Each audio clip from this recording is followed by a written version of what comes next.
বাবা দেখ তো ফোনটার কি হয়েছে, কথা শোনা যায় না। স্পিকার চলে গেছে মা, সমস্যা নেই। আজকে অফিস থেকে আসার সময় একটা স্মার্টফোন 20,000 টাকা নিয়ে আসতো, রাখতেছিলাম। 20,000 টাকা দিয়ে কি করবা? আমার সঙ্গে বললাম না যে ফোন কিনে দিব। অনলাইনে কিছু জিনিস অর্ডার। বাবা তোর মার টেলিফোনটা এনেছিস?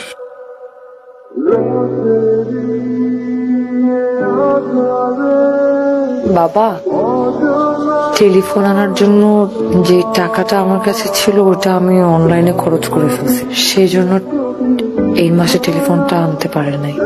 নেক্সট মাসের বেতন থেকে কিনে দিবে বলছে। মা, আপনি ততদিন চাইলে আমার ফোনটা ইউজ করতে পারেন। সমস্যা নাই।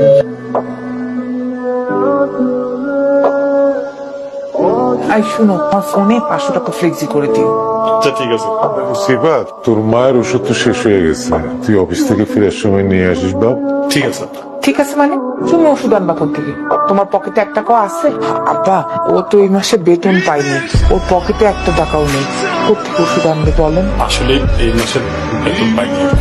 আব্বা, ফয়সালকে বলেন ও ওষুধগুলো এনে দিতে। ফয়সলকে তোর মার মোবাইলে কিনে দিতে পারে না, টাকা নাই বলে। ঠিক আছে দেখি। কথা কথা টাকা মিশা কথা কেন কো? আজব একটা ভুন্দা লোক, একটা কথা না বললে সংসারে আয় উন্নতি হয়। যাও অফিস যাও। এই ওষুধ ছিল একটু আছে কাকা, কতদিনের দেবো? 15 দিনের দিকেই শুনবো কাজ।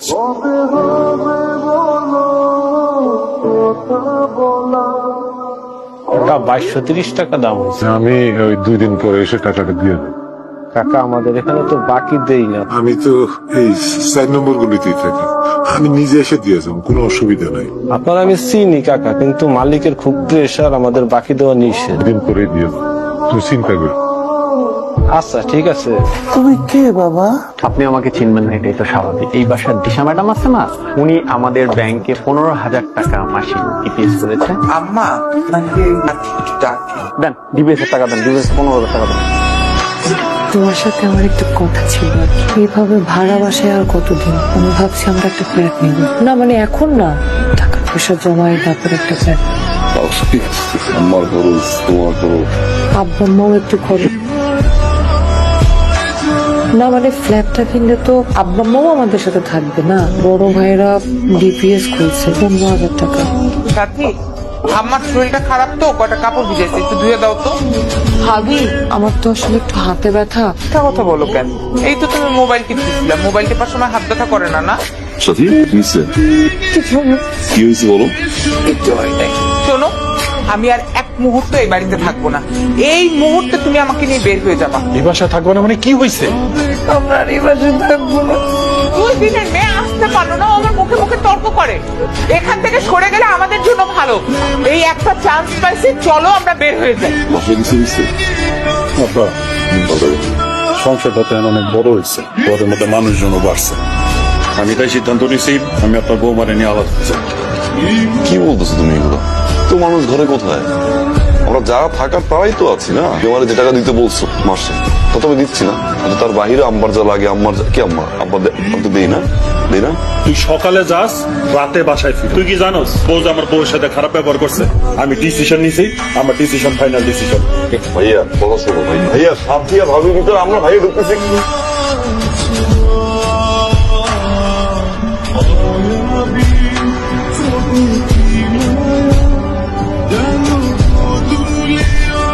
সবই তো বুঝলাম, আপনি এই অবস্থায় চাকরি করতে পারবেন? পারুম স্যার।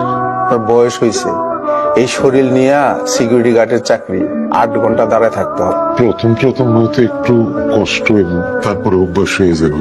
চাকরিটা আসলে আমার খুব দরকার। আপনার কি ছেলে মেয়ে নাই? আছে স্যার, আমার 2 ছেলে। আপনার ছেলে মেয়ে থাকলে আপনি চাকরি করতে আসবেন কেন? আসলে আমার ছেলেরা যে চাকরি করে তাতে ওদের সংসার চালাইতে তো কষ্ট হয়ে যায়। স্যার, আপনি আমার চাকরিটা দেন, আমি যদি না পারি তারপর 2 দিন দেখে আপনি আমার বিদায় দিয়ে দেন। ঠিক আছে, তাহলে কালকে থেকে জয়েন করেন। কি রে, তোরা কই যাস? বুঝলে মানে আব্বা, চলে যেতেছি। তুই যাইস না বাবা। আপনি দেখেন না যে ওই বউ ওর সাথে কেমন ব্যবহার করে? এইভাবে কি এই বাসাতে থাকা যায় না? আমি এই বাসাতে থাকবো না আব্বা, আমি গেলাম।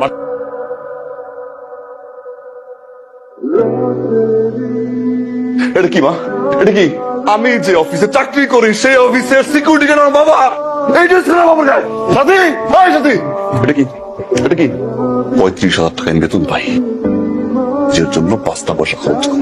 আমার বড় ভাই চলে যাওয়ার পর আমি বলছি বাসার খরচ লাগুক, মায়ের ওষুধ লাগুক, আব্বার চিকিৎসা লাগুক, সব খরচ আমি দেখবো। আম্মা বলছিলাম আমি বাবার গায়ে সিকিউরিটি ড্রেস। আমার বাবার গায়ে সিকিউরিটি ড্রেস কেন?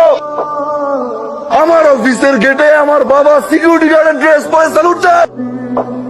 ঘরের সব খরচের টাকা আমি তুলে নেই। এই ড্রেস খাবো, হয়তো মার টাকা লাগবে, তা না হলে বাবার টাকা লাগবে। তোর মতো মেয়ের কাছে বলতে পারো না। বেড়া, তুই উঠে যা। বেড়া, আজকে থেকে তোমার ছেলে একটা ছেলেই থাকবে। এই, বেড়া, বেড়া, বেড়া, বেড়া, বেড়া। আমি তোর বাপ, আমি এখনো মরি নাই। এই সংসারে যা কিছু হবে আমার সিদ্ধান্তই হবে। আমি অনেক বড় ভুল করে ফেলছি। আমি আপনার আর আমার অনেক অসম্মান করছি। আমাকে মাফ করে দেন, আপনারা মাফ করে দেন। আম্মা, আম্মা, আপনি আমার মাফ করে দেন। সন্তান ভুল করলে বাবা মার উচিত মাফ করে দেওয়া। আমাকে মাফ করে দাও, আমি বুঝি নাই। আমার তো বড় আপ্পা আমার নিজের বাবা